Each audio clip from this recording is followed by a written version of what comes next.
A mayoría de la gente se arrastra por la vida buscando algo sólido a lo que aferrarse.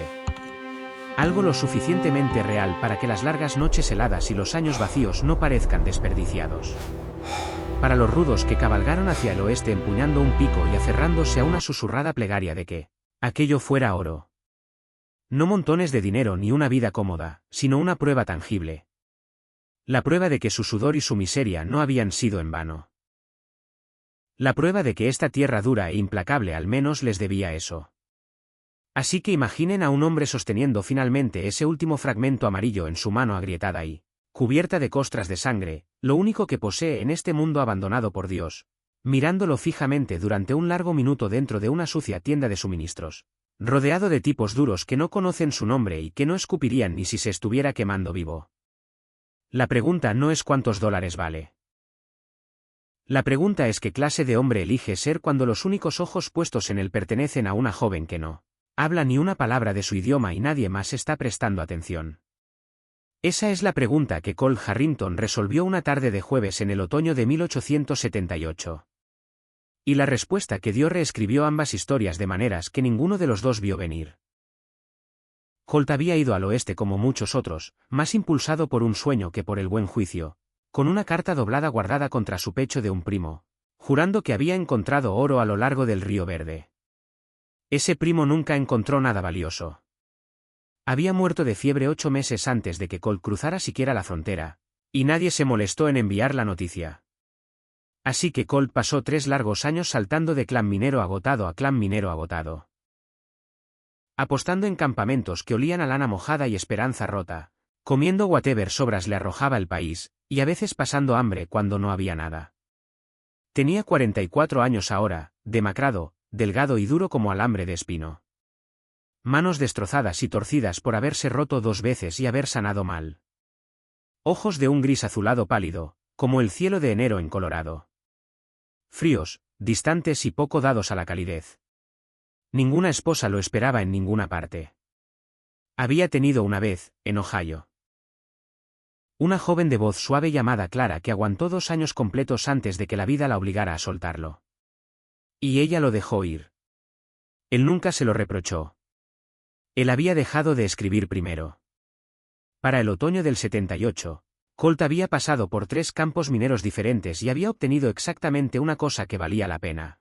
Una pepita de oro del tamaño de un pulgar que había arrancado de una veta estrecha en la roca del Cañón Rojo, donde ningún otro prospector se había molestado en hurgar.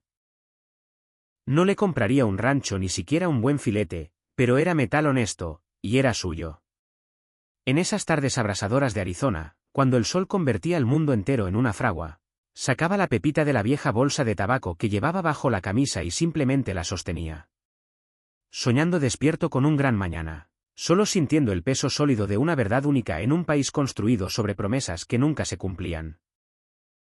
A 3 días del asentamiento real más cercano, llegó a la casa de suministros de Black Mesa, un edificio de tablas inclinadas que se erguía duro y austero, oliendo a carne seca y viejos rencores.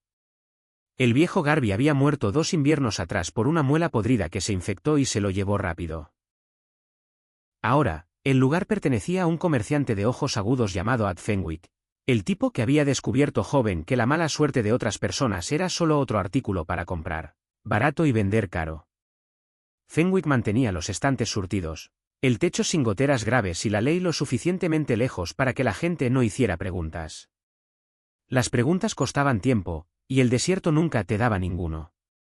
Colt entró buscando agua y un saco de sal.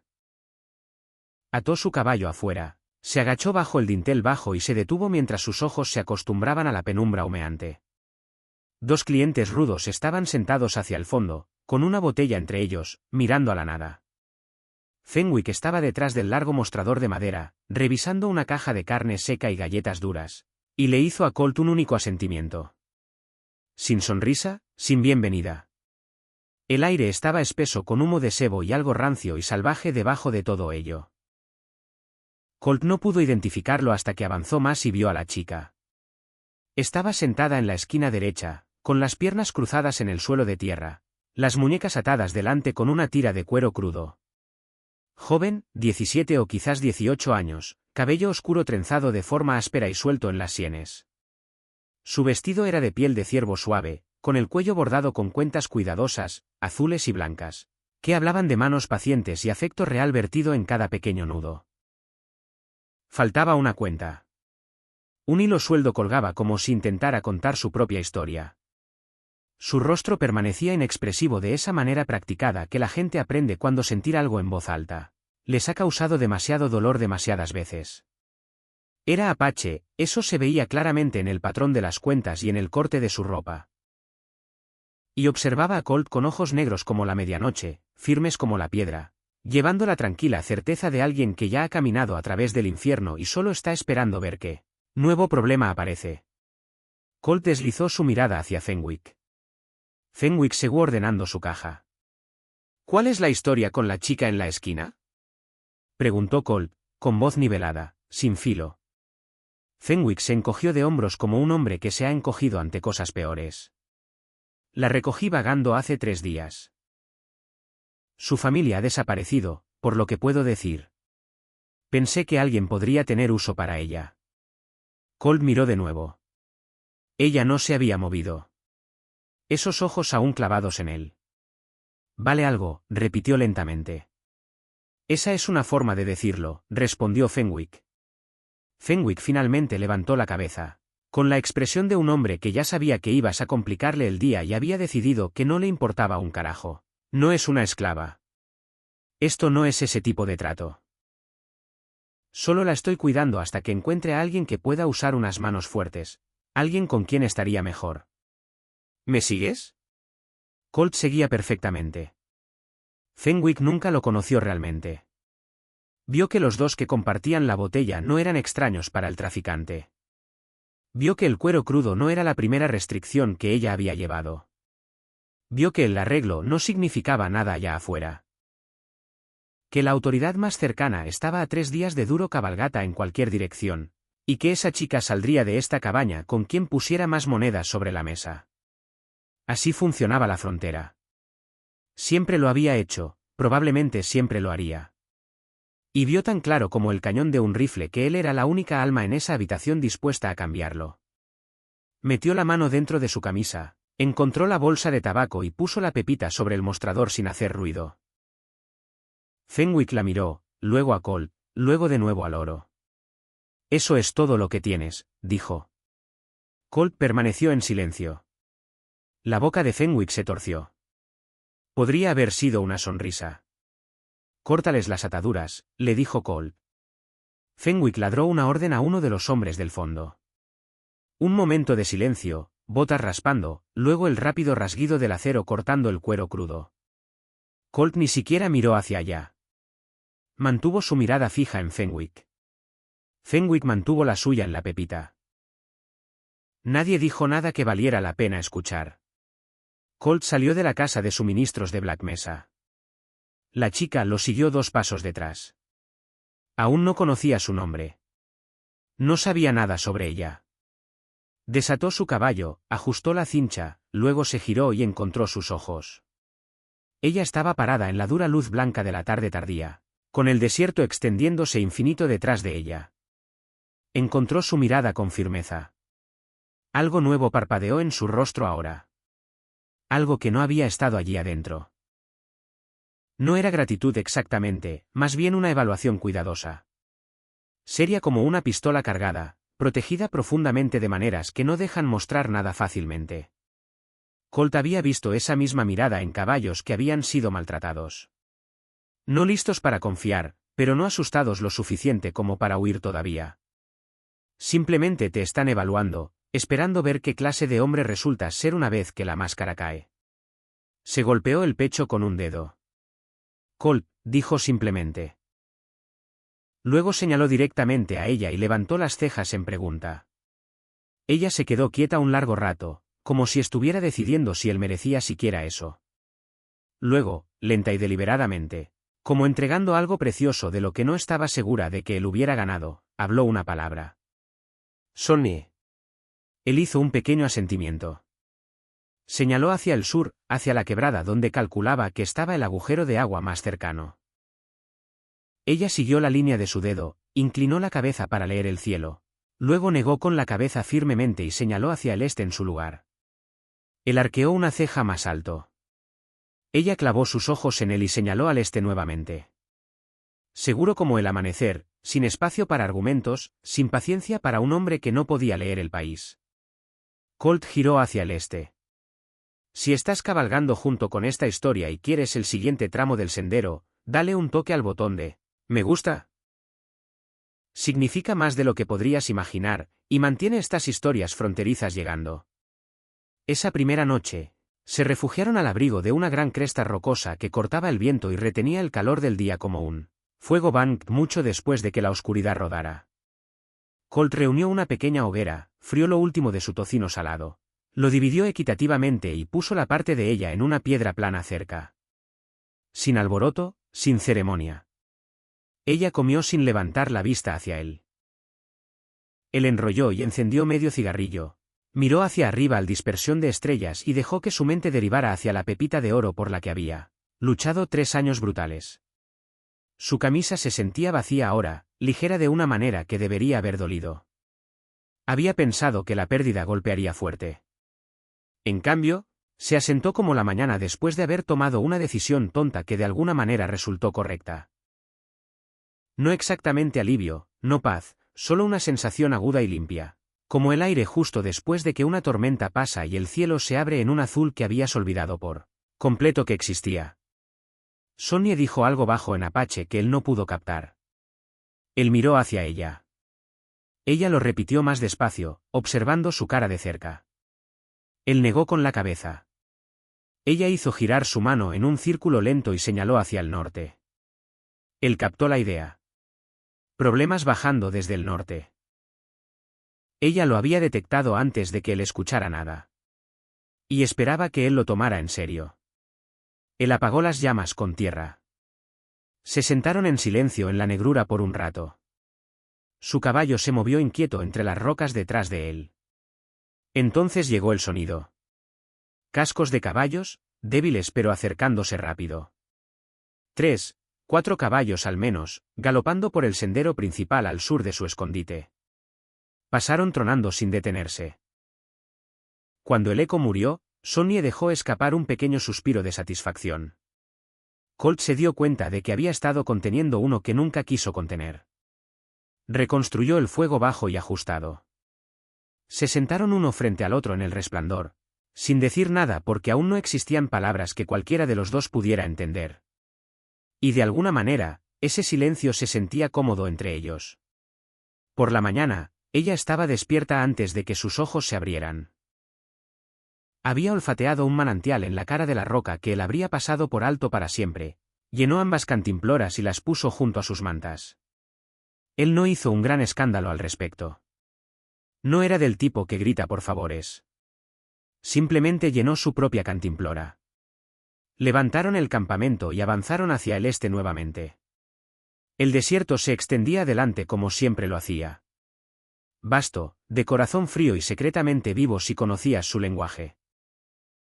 Colt estaba empezando a ver que no lo hablaba ni por remote, pero Sonia lo leía como su lengua materna. Durante los siguientes 3 días, él aprendió más sobre ella de lo que la mayoría de la gente aprende en una vida. Y ninguno de los dos dijo apenas una palabra. Vio cómo fluía a través de ese país Harsh como agua de lluvia, encontrando el camino más bajo. Sin embargo, siempre terminaba exactamente donde pretendía. La observó estudiar las señales en el suelo de la misma manera que él había estudiado una vez las manos de póker, no solo viendo huellas, sino sabiendo qué prometían y qué harían después. 2 veces lo detuvo en seco, señalando señales frescas cruzando su línea. Primero, una fila de 4 caballos herrados yendo hacia el sur. Segundo, la almohadilla tenue de un pony sin herraduras. Ella lo miró larga y duramente, luego se alejó con una quietud que hablaba más fuerte que cualquier advertencia. Aprendió que ella lo observaba como un ciervo observa a un puma que no ha decidido si atacar o no. Sin miedo abierto, solo una conciencia afilada como una navaja que nunca bajaba la guardia. Él no flaqueó por ello. Había vivido lo suficiente en lugares duros para saber que la confianza no se entrega rápido. No se puede exigir y puede desaparecer con un solo paso en falso. La 4ª mañana, ella pronunció una palabra que sonaba medio familiar. Asintió hacia una mesa baja en el horizonte y la dijo de nuevo. Él la descifró. Le preguntaba si pretendía seguir empujando hacia el este o quedarse escondido. Él reflexionó. La verdad era que no tenía un destino real. No lo había tenido durante años. El este era simplemente donde ella lo había dirigido. Y el este era donde él había seguido porque ella sabía cosas que él no y allá afuera. Nadie gana planificando cada vez. Él la guabla hacia adelante.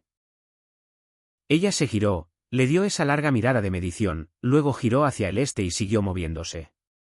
Esa tarde, ella se agachó junto a un montón de rocas, arrancó una planta de las grietas, hojas verde oscuro, pequeñas flores amarillas que él había pisoteado 1000 veces ciegamente. Machacó las hojas entre sus dedos y se las ofreció. Él olió, amargo, picante, no malo. Ella señaló la fea cicatriz justo en el dorso de su mano izquierda. Recuerdo de un derrumbe 2 años atrás que había sanado torcido y aún dolía cuando mordía el frío. Él encontró sus ojos. Ella encontró los suyos, luego imitó frotar. Él extendió la mano. Ella presionó la pulpa contra la cicatriz con 2 dedos firmes, la sostuvo un momento. Luego soltó y siguió caminando. El dolor disminuyó y una calidez diferente se extendió por su mano el resto de ese día. Algo en lo que el sol no tenía parte. Así fue como empezó. Si aún no te has suscrito, pulsa ese botón. Hay mucho más sendero por delante y no querrás perderte el giro. Al 6º día, se encontraron con los demás. Colt había pensado que estaban cruzando país muerto, pero Sonny había sabido lo contrario. Los había estado guiando gradualmente hacia un propósito. Un cambio en su línea tan sutil que solo se dio cuenta cuando el campamento apareció entre 2 paredes de cañón empinadas y le golpeó. Había estado caminando hacia ello durante las últimas 4 horas al menos. Unas 30 almas. Una pequeña banda compacta de ancianos, mujeres, niños y media docena de jóvenes altos y rectos. Ojos clavados en Colt con ese tipo de enfoque duro que hace que un hombre sea muy consciente de dónde descansan sus manos y cuán steady las está sosteniendo. Se detuvo en seco, mantuvo ambas manos abiertas y relajadas a los lados. Ni siquiera miró el Winchester colgado en su silla. Sonny avanzó y habló al grupo Larga y Steadley. Nadie la interrumpió. Cuando terminó, una mujer de quizás 60 años, con canas en el cabello, moviéndose con la thrift cuidadosa de alguien que sabe exactamente cuánto cuesta todo, salió y estudió a Colt un largo tiempo en silencio sin decir una palabra. Luego la anciana habló a Sonny. Sonny respondió steady. La abuela volvió su mirada hacia Colt nuevamente, sosteniendo la larga y buscadora. Después de un momento, murmuró algo bajo a los jóvenes que estaban vigilantes detrás de ella. Sus hombros se relajaron apenas una fracción, pero lo suficiente para quitar el filo del aire. Ella giró lentamente, se dirigió hacia el corazón del campamento, y con un pequeño levantamiento de su mano, hizo señas a Colt para que la siguiera. Más tarde, reconstruyó la verdad pieza por pieza cuidadosa a través de las palabras entrecortadas que Sonny construyó para él durante los siguientes días. Aprendió la verdad. La anciana era la abuela de Sonny. La banda no había dejado a Sonny atrás. 3 semanas antes, un grupo de jinetes armados había arrasado el territorio, incendiando campamentos y dispersando familias como hojas secas en el viento. En la confusión, Sonny había sido separada del resto, atrapada sola y mantenida cautiva en la casa de suministros de Black Mesa durante 11 largos días hasta que Colt cruzó esa puerta. Su abuela había hecho lo único que quedaba en su poder. Lideró a lo que quedaba de la gente hacia terreno más seguro. Envió a 2 de los jóvenes más rápidos a vigilar la casa de suministros, reunir noticias sobre dónde había terminado Sonny. Esos exploradores habían observado desde las crestas durante 4 días completos, vieron todo lo que sucedió y no habían podido levantar un dedo. Esa impotencia pesaba sobre él, el tipo de peso que viene de estar listo y dispuesto, pero powerless al mismo tiempo. Aprendió que el nombre de Sonny significaba en la lengua de su gente algo cercano a estrellas esparcidas por el suelo. Su abuela se lo había dado porque ella vino al mundo bajo un cielo tan claro que las estrellas parecían vertidas como grava. Y desde el principio, la niña le había recordado a la anciana como la luz de las estrellas cae steady y quieta sobre la piedra plana, extendida uniformemente, nunca desvaneciéndose, siempre allí en la negrura. El nombre propio de la abuela era un sonido que la lengua de Colt no podía formar correctamente, pero se reducía a algo así como la que sabe dónde está el agua. Años más tarde, eso le golpeó fuerte como evangelio. Un objetivo más fino para una vida que el que la mayoría de la gente persigue jamás. Nada de esto llegó todo a la vez. Las cosas verdaderas rara vez lo hacen. Llegaron lentamente, en piezas rotas, en los espacios tranquilos entre palabras y los largos silencios que decían más. Lo que le golpeó de inmediato tan pronto como le permitieron entrar, le dieron un tazón de agua, un bocado de comida y un lugar para sentarse, fue cuán poco tenían estas personas comparado con él. Menos comida, cobijas más delgadas, menos de todo lo que convierte la supervivencia desnuda en algo que se siente como vivir. El campamento funcionaba Tahiti Smart, de la manera en que las personas que conocen la escasez por dentro mantienen las cosas funcionando. Pero 11 días de esquivar y correr habían quemado reservas que ya estaban raspadas hasta el hueso. Los niños estaban callados de esa manera especial en que los jóvenes hambrientos se vuelven. Ahorrando cada scrap de fuerza, ojos flicking hacia los adultos para medir cuán malo era realmente. Colt lo tomó, sintió cómo se hundía profundo como la lluvia empapando tierra reseca. Esa noche, habló con Sonny de la única manera que aún conocían. Gestos lentos, miradas compartidas, el puñado de palabras que habían raspado juntos durante 6 días duros en el sendero. Preguntó sobre los jinetes que habían destrozado su mundo. ¿Cuántos? ¿De dónde? ¿Soldados o algo más oscuro? Ella pesó su respuesta cuidadosamente, luego se arrodilló junto al fuego y dibujó en la tierra un mapa raz de sendero rayado con un palo, bordes de cañón marcados sharp, un nudo apretado de formas al suroeste, quizás a 2 días de cabalgata. Levantó sus ojos hacia los de él. Él estudió las líneas que había hecho. Su mente flashback a esos cascos de caballo que habían escuchado la primera noche. Rápidos hacia el sur, hombres cabalgando como si tuvieran un trabajo y un lugar donde estar. Los grupos que quemaban campamentos Apache a través de ese tramo de Arizona en el otoño del 78 no eran chaquetas azules, soldados de la Unión, y tampoco eran simples forajidos. Esa área gris los hacía más mortales que cualquiera de los dos.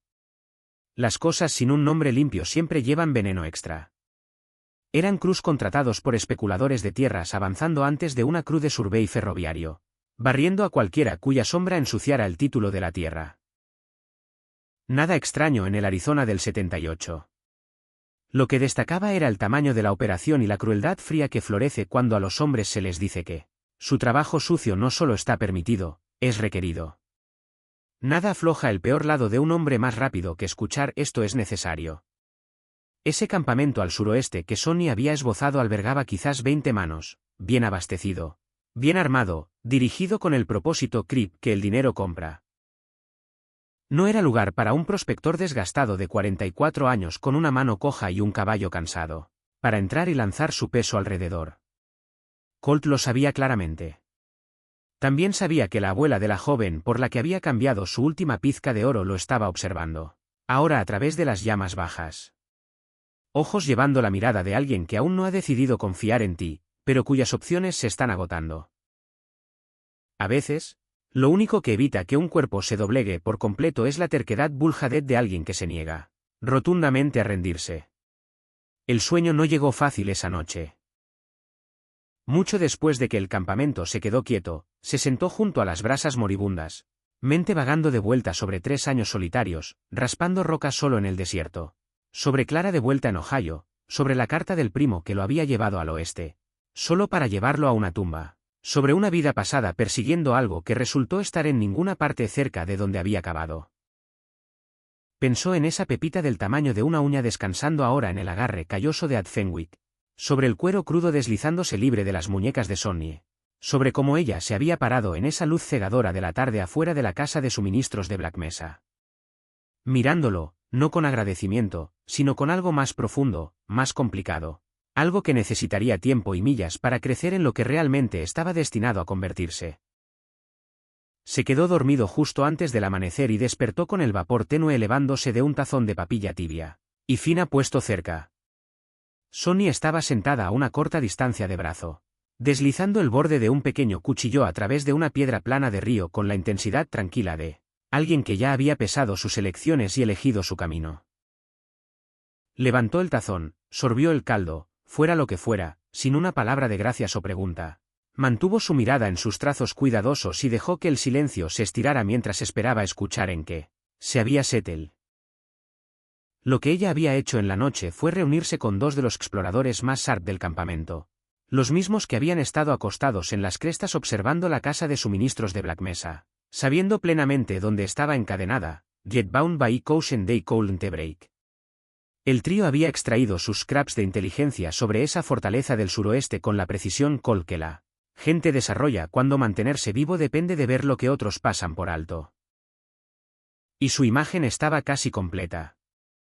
Tenían el número de armas cabalgando para la outfit. Conocían la rotación de los centinelas turno por turno.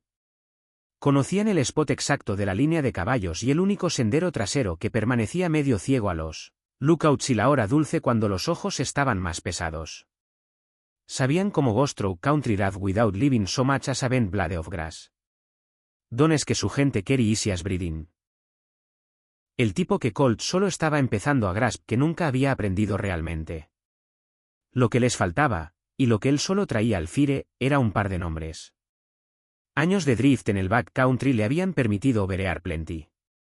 Y había tacked away esos beats de la manera en que un hombre que está on the outside of travel always does. Sin skimming, solo el plan a bit of listening close when others talk loose. Conocía los brands steering the landing crew tearing up the Southwestern Flats. Y sabía que uno de los headmen, Barrett Calvell, tenía una crack in his armor. Todo el Empire rested on a federal land granted defined with paper that had crumbled under real light. El Surveyor Federal Working That Patch, un tipo cero y no nonsense llamado Nathaniel Ward, sitting right now at Fort McDowell, ya había started poking at the very questions Calvell Pat Good Money to keep buried. No era el kind of levery that holds a drawn pistol call, pero handled right, it could make drawn one a waste of lead. Y Colt había been taught in that knowledge like loose change for years. Waiting blind for the day it might actually buy something.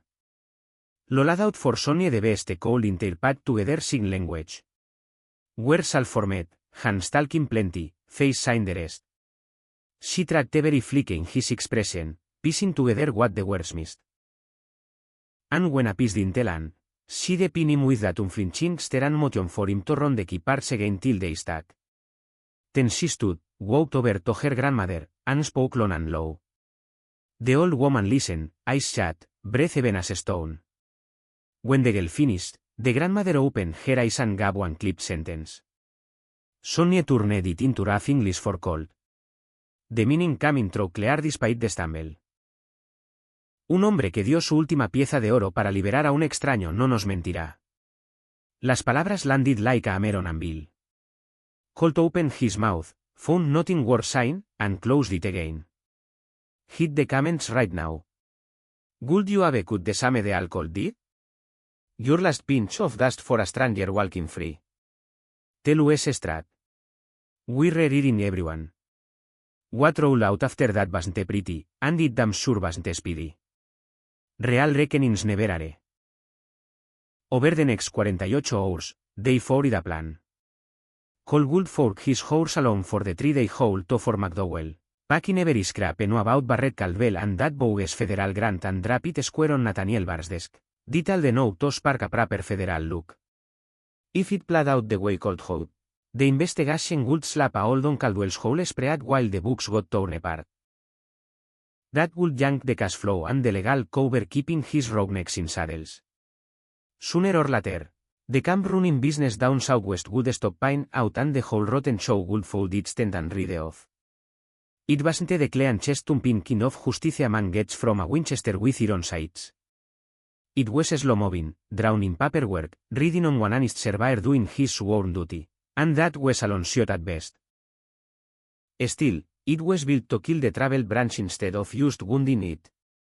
Sonny got that plan even when the hot-blooded young men in camp grumbled for quicker blood and struggled to stomach the long wait. Colt pushed the ride into an half brutal daze, asking more of his mount than felt right, catching ragged 3-hour stretches sprawled in the dirt beside the trail. A rode into Fort McDowell, caked in dust, whittled thin, burning with the narrow, Single mindedness of a man who returned want out over in his head for better than 60 hours. He asked Strat for Nathaniel Ward and got steered to a cramped plank sack at the east wall where a sturdy, dead serious civilian in plain clothes lifted his head from a pile of layers and waited for Colt to talk. Colt told 20 minutes flat. A would through Calvel, the crooked grant, the burned out camps and how the pieces lack together.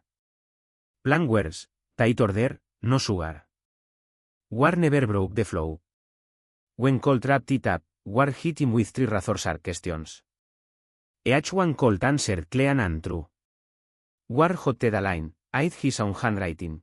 Then raised his gaze to Colt with the look of a man who hunted one lost piece for ages and just seen it tumble into his palm. From nowhere. Entiende que esto tomará tiempo, dijo War. Colt asintió. Lo entendía. War explicó que la investigación tenía que serpentear a través de las oficinas correctas y las redadas no se detendrían al amanecer. Colt dijo que suponía eso también. War preguntó como un vagabundo cómo él había conseguido toda esta información. Colt imaginó una pepita del tamaño de un pulgar brillando en el mostrador de una tienda de suministros. Imaginó el cuero crudo cayendo al suelo. Le dijo a War que era un largo camino y probablemente no importaba mucho. War lo estudió un bit longer, Tengaba sort no done said, all right before bending back over his papers. Colts went back into the canyon camp 6 days after reading out. Ed braced himself to find it and Chan or maybe picked up and gun. The band was wary, always ready to shift with the wind. Instead, the place had grown attached. Sonny's grandmother had sent runners to 3 scattered family bands hit hard in the raids, and 2 of them had drifted in while he was away. New young faces among the kids, laughter and her before. An old-timer sat near the fire pit, right hands or 2 fingers, washing cold read up with the slow, careful look of a man who heard the talk and was still deciding for himself what to make of the stranger. Sonny stepped out to meet him at the campsite. She searched his face the way she'd learned over their meals together, reading the lines like Signon had grown. Whatever she found there softened something in her own look. Let it settle peaceful. He told her what War had promised. She carried the words to her grandmother. The old woman sat silent along a stretch. Then she spoke quiet to Sonny, and Sonny paused, hunting for the right English to carry it over. The grandmother had said the inquiry was a beginning, and a beginning beat having nothing at all yesterday, and sometimes the hardest part is just getting that first step down, because without it, not a damn thing follows. 4 months crawl by. Bar's investigation ground for Bar through the slow means of Washington paper pushes, turning deliberate and heavy like a big wheel on a slow asle. But it kept turning. Caldwell's land grant came up dirty, built on Kurt's survey numbers. The grant got yanked. The hired guns who'd been paid to sweep the country started melting off the way hired men always do when the parole dries up. First a couple here, a couple there, then the whole bunch gone in a rush. By early spring, the southwest camp stood empty. Horses and rifles pointed toward fresh shepadas somewhere else.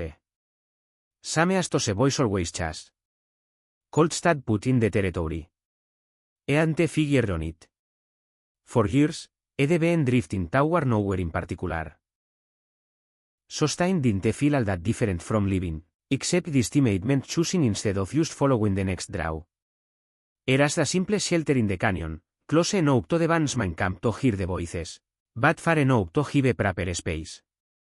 He asked permission the long way through nuts, gestures, the Alflenwell they built, and got it granted with a quiet understanding deeper than Ed thought possible 6 months back. Through the winter, he patched and brushed that shelter with pinon and adobe, learning the canyon's wind patterns the only way that sticks, by living in them till fighting them felt foolish. Sonny's grandmother sewed him things without ever calling it teaching, used side by side work where the job mattered. He came to know which plants stored water in their roots, which ones would kill you quick, and which were harmless but carried the sharp scent of rain on the way. He learned to spot shapes in the rock by the faint green moss, or the way light coat as a doe. Tricks that on the looked like magic, but turned out to be nothing more than patient eyes and time. The very gifts Ed wasted 3 years squandering on the clams. He learned slowly, tripping plenty, to walk the desert without shouting his presence the way Sonny did, blending into the country instead of cutting against it. Sonny took on teaching him the language proper, or the start of it. She approached it the same steady way she did everything, practical, no nonsense, and met his stumbles with the crisp patience of someone who knows progress comes if you keep at it. He was a stubborn pupil, thick-headed and slow, and they'd spar sometimes in their quick, wireless shorthand of looks and gestures. She usually carried the day, and they found the light losing to her more than winning anywhere else. Her humor ran dry and sharp, popping up sudden and vanishing fast. It took a long time to spot it every time, but when it did, it felt like a quiet gift she'd chosen to share. Come spring, the grandmother called him to sit with her outside her wake up as dusk settled soft. She let the quiet hang a while. The canyon walls caught the last gold light, airworn with the quick bloom of desert flowers that follow winter like a promise. Then she spoke straight to him in Apache, slow, clear, and more of it landed in his head than either rope. She told him she'd watched him close all winter, watched how he worked without plant, how he listened when it counted, how his word held steady. She said she judged folks by how they were with the children. Little ones don't put on acts. She said the band had lost plenty already, was still losing, and likely would keep losing because the world was rolling that way, and she was too old to fool herself it could be turned easy. But what could be held on toward the depths? The knowing of the land, the reading of stars and clouds, the moving with the country instead of backing it. And Tose was only lived if they got past to hands that would carry them forward. She said she'd never expected to see that kind of man step out of a supply house after laying his last gold down for a stranger's freedom. She said life still had the power to surprise her, even now, and she was thankful for it. Colt felt something rise in his chest he couldn't name right. He wasn't sure English at the word. He figured Apache meat. He was learning. He came to see that Sonny had paid him back long before she ever reckoned the debt. She deceived him that first night by catching the raiders, dust in the dark and steering him clear of a fight they couldn't win. She paid him when she found the hidden ship and filled his canteens. Paid him with the mast lips pressed to his old scar, with the miles of country she'd guided him through safe. With the trust she'd given in careful pieces, not like a bill come due, but like a choices she kept making day after day to walk towards something good instead of running from the bad. Those payments had nothing to do with yellow metal and everything to do with what gold pretends to be, not riches, but meaning. Something that makes all the hard years add up to more than dust. But the grandmother was dead right. E antes in the bigger hole coming. The breath of the land that reshaped how they walked the world from then on. The language that kept unfolding slow and would never finish. The 30 bad souls who decided wasn't just some drift passing through. They shared meals, asked his hand with heavy hopes, even bickered with him over the right way to do a thing, which is about as human as it gets. The canyon itself, red walls towering, alive with down sounds, the way only unspoiled places still are. The solid feeling of being planted somewhere instead of always right in between. He hadn't known how bad he missed it, till one morning he woke in the shelter his crooked hands atrás. Felt that quiet certainty settle boned up right where it belonged. Sometimes his mind drifted back to Fenwick and that little nugget gleaming in the trader's thick fingers. He remembered how many years it had taken to pry that one true thing out of the ground. What it had stood for when everything else slipped away. If he'd held on to it, maybe a few more sacks of flour, another month or two scrapping by, one more bastard clam before the desert laughed him out for good. He mulled over what that little nugget had actually bought him instead. And the math came out dead simple. Some swaps stare you right in the face. Some only add upon the you cross to the far side and look back. And tender are the ones that flip your whole world. The trust that hit quick, feel light as breath in the moment, and you damn near miss how heavy they really are until the dust settles.